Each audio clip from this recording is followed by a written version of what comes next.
The five skandhas represent the constant structure of the human psychology, as well as its pattern of evolution and the pattern of the evolution of the world.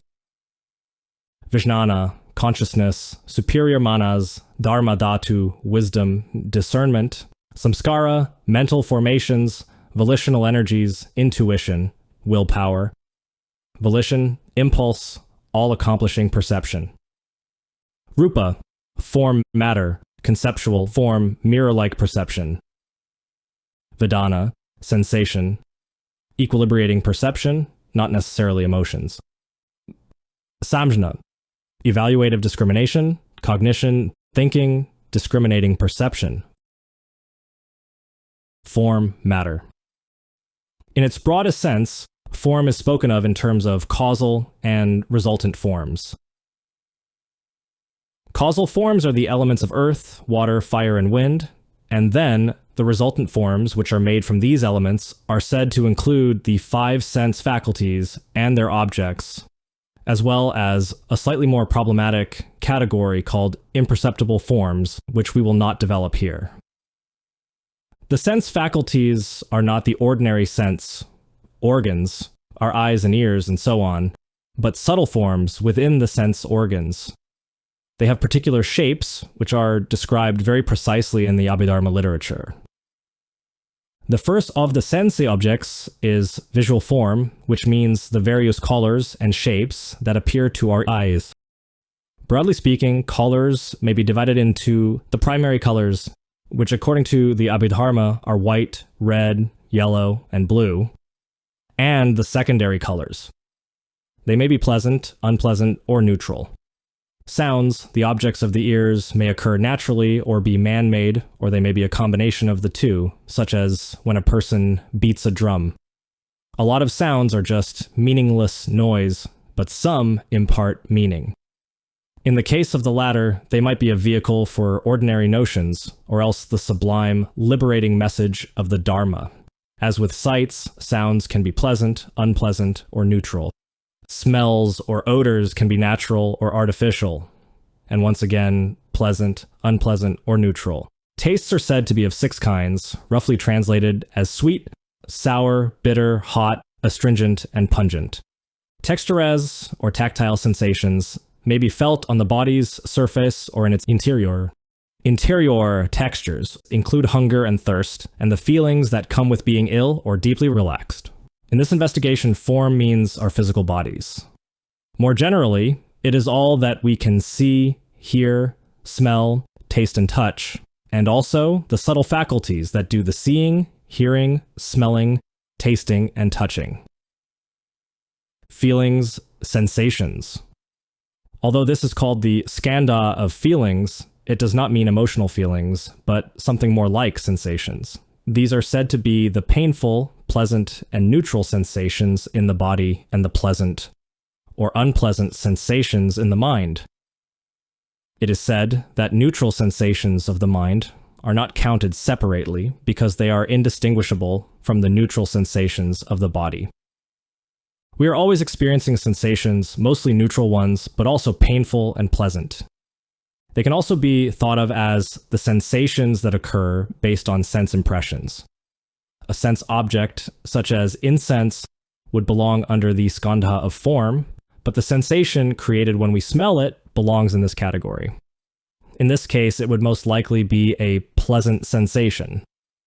According to the teachings, feelings are important because they are the basis for attachment and aversion, which lie at the heart of many of the conflicts between lay people who have not renounced mundane concerns.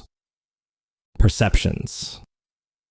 Perception means the apprehension of a specific object as circumscribed and distinct from something else. On the conceptual level, this means the recognition of identities or names, and on the sensory level, it means the discernment of the 5 objects of sense. Technically, perception is defined as that which grasps or identifies characteristics. Perception could be non-conceptual in the case of the 5 physical senses, or conceptual, as in the perception of thoughts and ideas. In all these cases, perception can either be discerning or non-discerning.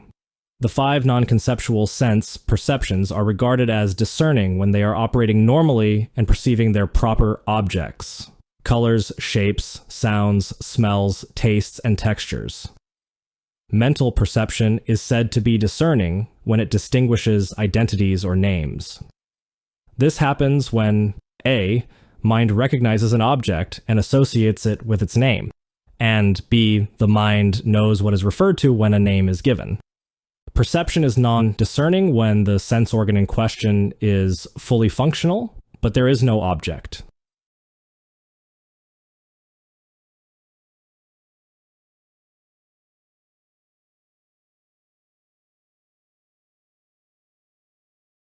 This occurs in states of deep meditative absorption, and also when the mind is unable to identify and name objects, as, for example, when you encounter something for the first time and therefore do not recognize it.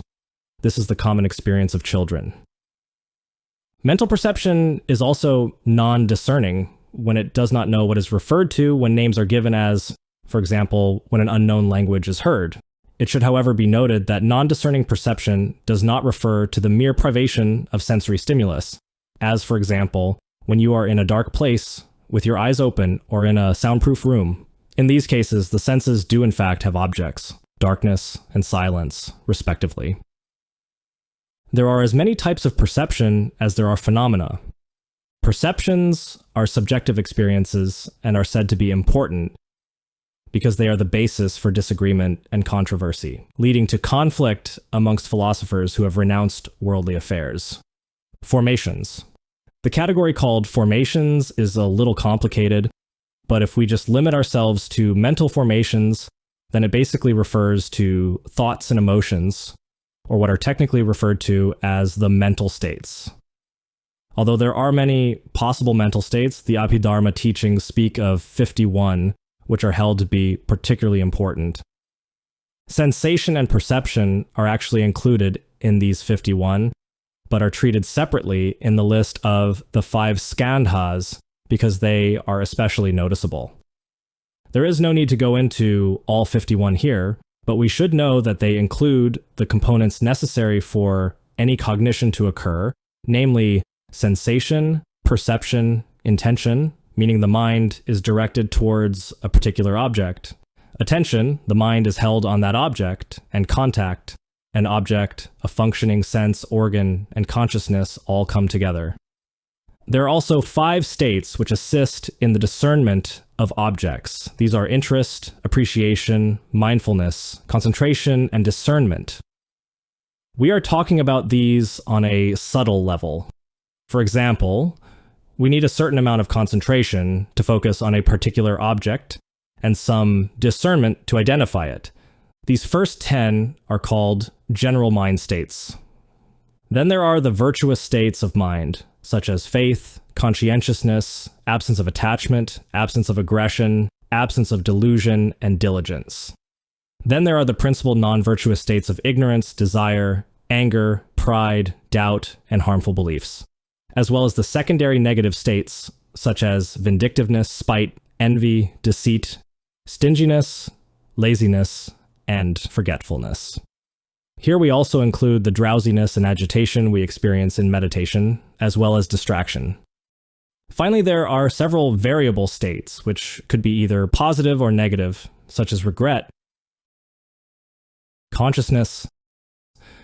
Consciousness here refers to the consciousness of impressions from the 5 senses, and also consciousness of mental objects like thoughts, ideas, and emotions.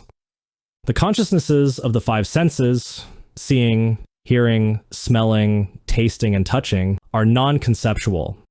Then the information is fed to the mental consciousness, where concepts can enter in. Visual consciousness registers only colors and shapes. It does not recognize particular colors, which is the function of the skandha of perception. Nor does it identify certain colors as pleasant, which is done by the feeling skandha. The followers of the mind-only school identified 8 types of consciousness. In addition to the consciousnesses of the 5 senses and the mind, they spoke of a defiled mental consciousness and the all-ground consciousnesses, or alaya vijnana. The defiled mental consciousness is closely connected with the ego, and is where the notion of I and mine enters into experience. It is absent in the meditation of noble beings, but never ceases in the mind stream of an ordinary being. The seventh consciousness relates very closely to our self-image. After we receive data from the senses and process them with the sixth consciousness, the defiled mental consciousness asks whether or not this experience fits with how we have come to think of ourselves, our image, in other words. This means there is a lot of judgment here, paving the way for attachment and aversion.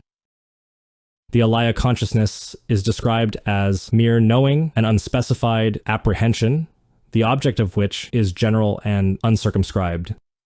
It is often likened to a storehouse, in which we keep all our habits and instincts, the imprints or seeds of our actions, which will ripen into future experiences.